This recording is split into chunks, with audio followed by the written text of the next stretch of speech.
దేవుని స్తోత్రం. హల్లెలూయా. ప్రియమైన దేవుని బిడ్డలారా, ఈ సమయంలో దేవుని వాక్యానికి వినడానికి సిద్ధమైనటువంటి ప్రియ సహోదరులకు ప్రత్యేకమైన వందనాలు తెలియజేస్తున్నాను.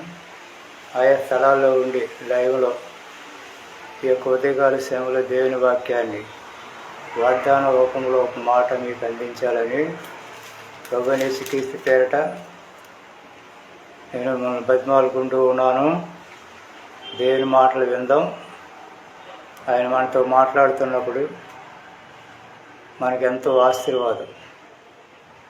దేవుని మాటలు వింటే మనకెంతో దీవెన, ఆశీర్వాదం ఉంది. కాబట్టి ఆయన మాటలు మనం బలపరుస్తుంది, ఆయన మాటలు నడిపిస్తాయి, పోషిస్తాయి, ఆదరిస్తాయి, ధైర్యపరుస్తాయి, కాపాడుతాయి. ఈ సమయంలో మీరు ఎక్కడున్నా కూడా ఈ మాటలు వినడానికి, దేవుడి మాటలు, దేవుని యొక్క మాటలు మనం బలపరచడానికి ఆయన మనకు సహాయం చేస్తూ ఉన్నాడు. సరే, దేవుని వాక్యాన్ని విందాం. దేవుని స్తోత్రం. హల్లెలూయా. మార్కు సువార్త 3వ అధ్యాయము 13వ వచనం అలా చదువుతూ ఉన్నానండి. ఆయన కొండ ఎక్కి తనకిష్టమైన వారిని పిలవగా వారు ఆయన వద్దకి వచ్చి ఉన్నారు. చక్కని మాట కదండి.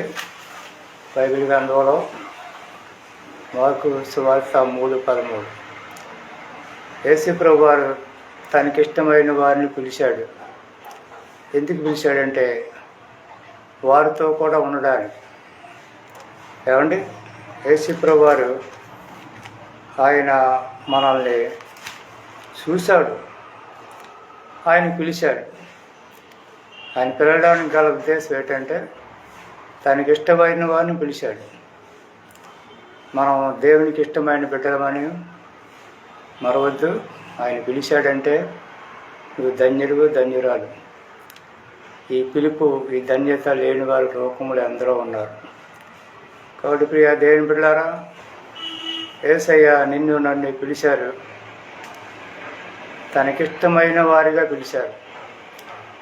ఏమండి, ఈ పిలుపు జగత్తు పునాది వేయబడక మునిపే ఆయన ఏర్పాటు చేశాడు. నువ్వు నేను ఈ మధ్యకాలంలో ప్రభు నమ్ముకున్నామేమో కానీ ఈ ఏర్పాటు అనేది నీ విషయంలో జగత్తు పునాది వేయబడక ముందే ఉంది. అది ఇప్పుడు ఆచరణలోనికి వచ్చింది. కాబట్టి యేసయ్య ఆయన వచ్చి మనల్ని ఎన్నుకున్నాడు, పిలుచుకున్నాడు. ఇది చాలా శ్రేష్టమైన పిలుపు. ఏమండి, తను ప్రేమించిన వారికి, అనగా సంకల్పం చెప్పిన పిలబడిన వారికి ఆయన సమస్తం మేలు చేస్తారు. యేసుప్రభువు వారు మేలే చేసే దేవుడు కానీ కీడు చేయుడు. ఆయన మంచివాడు కానీ మంచి లేనివాడు కాదు. ఎక్కువ అందరికీ మంచివాడు అనే మాట ఉంది. ఆయన అందరికి ఉపకారి. కాబట్టి ప్రియ దేవుని బిడ్డలారా, నీవు దేవుడికి ఇష్టమైన బిడ్డగాని గుర్తించి. చాలామంది అనుకుంటారు, నేను దేవుడికి ఇష్టం లేని వ్యక్తినేమో, అందుకే ఇలా ఉన్నాను, అందుకే నా పరిస్థితి ఎలా ఉంది, మారలేదు, ఇంకా ఎదుగు బతికలేదు, ఇంకా అభివృద్ధి లేదు, ఇంకా ఆశీర్వాదం లేదు, దేవుడికి నేను ఇష్టం లేని వ్యక్తినేమో అనేసి చాలామంది నిరాశతో వాపోతూ ఉంటారు. ఏమండి, దేవునికి ఇష్టమైన బిడ్డని దేవుడు చెప్తున్నాడు. మనం ఇష్టం లేని వారు ఇంకా ఆయన ఎన్నుకున్నాడు, కొనుక్కున్నాడు, ఏరుకున్నాడు. లోకంలో ఉండి మనం ఏరుకున్నాడు. కనుక ప్రియ దేవుని బిడ్డలారా, తనకి ఇష్టమైన బిడ్డల్ని యేసయ్య పిలిచాడు. ఎందుకు పిలిచాడంటే అండి, వారు తనతో కూడా ఉండినట్లు. ఎందుకు పిలుచుకున్నాడండి? యేసు ప్రభుతో మనం ఉండాలి. అండ్ ఒక దాసుని ఒక యజమానుడు పిలిచినప్పుడు ఆయన తన పనులు చేయడానికి తనతో ఉంచుకుంటాడు. తనకిష్టంగా తనకు కావాల్సినటువంటి పనులు చేయడానికి ఆ వ్యక్తి తనను ఉంచుకుంటాడు, ఆ దాసుని తన పని కోసం. అలాగే దేవుడు నిన్ను నన్ను తనతో కూడా ఉండడానికే పిలిచాడు, ఆయనతో సహవాసం చేయడానికే పిలిచాడు. ఇంక ఏదో పనులు పెట్టుకోవడం కాదు, దేవుడి పనే చేయాలి. దేవుడు పిలిచినప్పుడు ఆయన పనిలోనూ ఉంటే ఏమండి, ఆయనతో ఉంటే, ఆయనతో నడిస్తే నీవు దేవుడి యొక్క మహిమను చూస్తావు. అపోస్తులు తిరగొన్నప్పుడు మొదటి యోహాను పత్రిక 1వ అధ్యాయం 1వ వచనంలో చెప్తూ ఉన్నాడు, ఆది యందు జీవవాక్యం గురించి, ఆది యందు ఏమున్నామో ఏమి విన్నామో, మా చేతులు ఏం తాకాయో, మా కనులు ఏం చూశాయో దాన్నే మేము ప్రకటిస్తున్నాం, దాన్నే మేము నిదానించి కనుగొన్నామని చెప్తున్నారు. అండి వారు యేసుప్రభుతో ఉన్నారు కాబట్టి ఇవన్నీ స్పష్టంగా చెప్పగలుగుతున్నారు. కాబట్టి నీవు నేను యేసుప్రభుతో ఉంటే, యేసుతో సహవాసం చేస్తే, ప్రార్థనలో ఉంటే, వాక్యజ్ఞానంలో ఉంటే, ఆయన పనిలో ఉంటే, ఆయన మనతో ఉంటే, మనం ఆయనతో ఉంటే మనం ఫలిస్తాం, అభివృద్ధి చెందుతాం, విస్తరిస్తాం. దేవుడి వాగ్దానం మన జీవితంలో నెరవేర్చబడతాయి. దేవుడు గొప్ప కార్యాలు వివరించగలుగుతాం. ఈ సమయంలో ప్రియ సహోదరి సహోదరులారా, నువ్వే స్థితిలో ఉన్నా, ఎక్కడ ఉన్నా, దేవుడు నిన్ను పిలిచాడు కాబట్టి నువ్వు గొప్పవాడు. You are not ordinary person. నీ సాధారణమైన మనిషి కాదు. నాట్ అలోన్, ఒంటరివాడు కావు. దేవుడు ఉన్నాడు, ఆల్వేస్ విత్ యూ. దేవుడు నీతో ఉన్నాడు. యేసయ్య నమ్మదగిన దేవుడు కాబట్టి నిన్ను విడిచిపెట్టే దేవుడు కానే కాదు. దేవుని స్తోత్రం. తనతో ఉండినట్లు ఆయనతో మనం సహవాసం చేయాలి, ఆయనతో నడవాలి. యోగ గ్రంథం 22వ అధ్యాయంలో ఒక చక్కని మాట ఉంటుందండి. ఏంటంటే, ఆయనతో సహవాసం చేసిన వల్ల నీకు సమాధానం కలుగును, అలాగే నీకు మేలు కలుగును. సమాధానం కావాలి, మనకు మేలు కలగాలి అని అంటే ఆయనతో సహవాసము చేయాలి, ఆయనలో కలపాలి, ఆయనతో ఉండాలి. లోకంతో కాదు, లోకస్తులతో కాదు, నీ వ్యవహారాలతో కాదు, నీ యొక్క ఏమండి స్నేహితులతో కాదు, విస్తారమైన పనులతో కాదు, దేవుడితో కొంత సమయమన్నా నువ్వు సహవాసము చేయాలి. ప్రార్థనలో గడపాలి, వాక్యజ్ఞానంతో ఉండాలి, ఆరాధనలు ఉండాలి, మందిరంలో ఉండాలి, కార్యక్రమాల్లో ఉండాలి, దేవుని గురించి ధ్యానించాలి, పాడాలి, పరవశం చెందాలి, అనేకులకి సాక్ష్యం చెప్పాలి. నువ్వు నీ జీవితంలో పొందిన మేలులు అనేకులకి తెలియజేయాలి. ఆయన గొప్ప చేస్తే ఆయన నిన్ను గొప్ప చేస్తాడు, ఆయన గణపరిస్తే నిన్ను గణపరుస్తాడు. కాబట్టి యేసు ప్రభువారు నిన్ను పిలిచాడు, అది ఉన్నతమైన పిలుపు. ఆయనతో ఉండడానికి పిలిచాడు కాబట్టి ఈ పిలుపుని ఎరిగి నీకు గుర్తించు.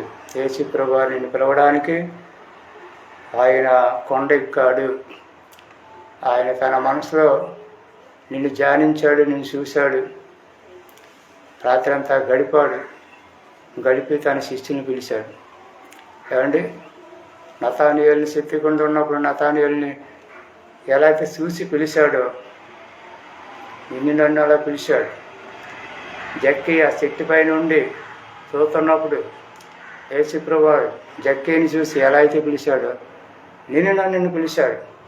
ఆదాము భయపడి చెట్టు వెనక దాక్కుంటే ఆదామును కూడా చూశాడు. కాబట్టి దేవుడు మనం చూశాడు, పిలిచాడు, ఆయనతో సహవాసం చేయాలనే మనం ఎన్నుకున్నాడు. మొట్టమొదటి మాధవుడు ఆయన ఆదాముని దేవుడు ఎన్నుకున్నప్పుడు, తన స్వరూపంలో చేసుకున్నప్పుడు ఆయనతో సహవాసం చేయాలని.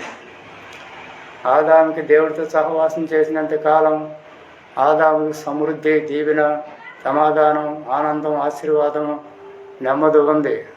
ఎప్పుడైతే సహవాసాన్ని కోల్పోయాడు ఆదాము భయపడ్డాడు, దేవుని సన్నిధిలో నుండి దూరం అయిపోయాడు.